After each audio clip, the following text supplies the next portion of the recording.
ဒါတော့နှခါမြောက်ချိန်နေပေါ့နော်ဟာစေဟာဟို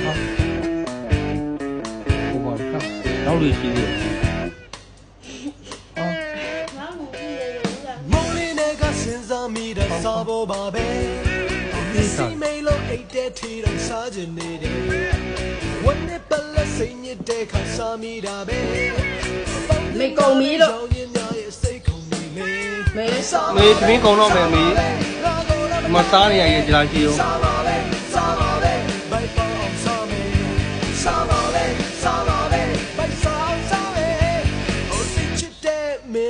တော့စိတ်ကုန်နေတယ်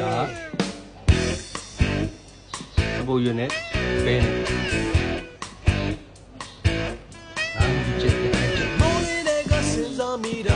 ယူပြီးတော့ကျော်ရရှာလို့ပန်းနေကျော်ထားတယ်